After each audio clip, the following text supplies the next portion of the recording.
கோவை மாவட்டத்தில் தேசிய ஜனநாயக கூட்டணியின் வெற்றி வாய்ப்பு உறுதி செய்யப்பட்டு விட்டதாக பாஜக மாநில முன்னாள் தலைவர் அண்ணாமலை திட்டவட்டமாக தெரிவித்துள்ளார். கோவை மாவட்டம் வடக்கு சட்டமன்ற தொகுதியில் போட்டியிடும் பாஜக வேட்பாளர் வானதி சீனிவாசன் இருசக்கர வாகனத்தில் பயணித்து இறுதிக்கட்ட வாக்கு சேகரிப்பில் ஈடுபட்டார்.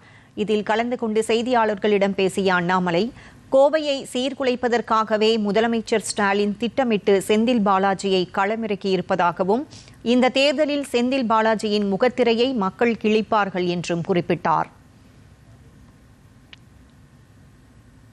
செந்தில் பாலாஜி எப்போ நான் தப்பு பண்ணியிருக்கேன்னு எப்போ ஒத்துக்கிட்டாருன்னா, டிரான்ஸ்ஃபார்மர் ஸ்கேம் இல்லை, புலால் சிறை இல்லை, கேஷ் ஃபார் ஜாப் ஸ்கேம் இல்லை, அவர் செய்திருக்கக்கூடிய எந்த தப்பை அவர் ஒத்துருக்கிறார். எப்பவுமே ஒத்துக்க மாட்டார். காந்தியவாதி மாதிரி பேசுவார். நாளானிக்கு வரைக்கும் காந்தியவாதி மாதிரி தான் இருப்பார். ஏப்ரல் 23 மக்கள் அவருடைய முகத்திரையை கிழிப்பார்.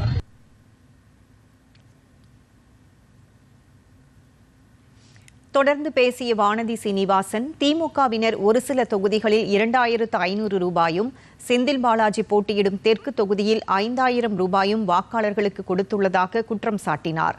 அந்த பணம் போதைப் பொருளால் ஆதாயமடைந்த பணம் என்றும், எனவே மக்கள் தெளிவாக வாக்களிக்க வேண்டும் என்றும் கேட்டுக்கொண்டார். கோவைக்காரங்க ரொம்ப அமைதியானவங்க தான்.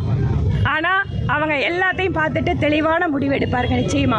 அதனால் 2500 ரூபா, ஒரு சில தொகுதியில், தெற்கு தொகுதியில் 5000 ரூபாய். இந்த பணம் எல்லாம் எங்கிருந்து வந்தது? இந்த பணம் எல்லாம் எங்கிருந்து வந்திருக்கு?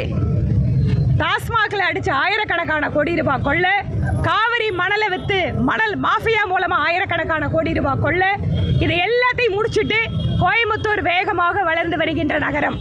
இன்று இந்தியாவிலேயே கோயம்புத்தூரில் இருக்கக்கூடிய தொழில் வளர்ச்சி முன்னுதாரணமாக இருக்கக்கூடிய இந்த நகரத்தை கெடுப்பதற்காகவே திட்டமிட்டு ஸ்டாலின் அவர்கள் கோயம்புத்தூரை பழி வாங்குறதுக்காக செந்தில் பாலாஜியை அனுப்பி இந்த வித்தையை காட்டிட்டு இருக்காரு.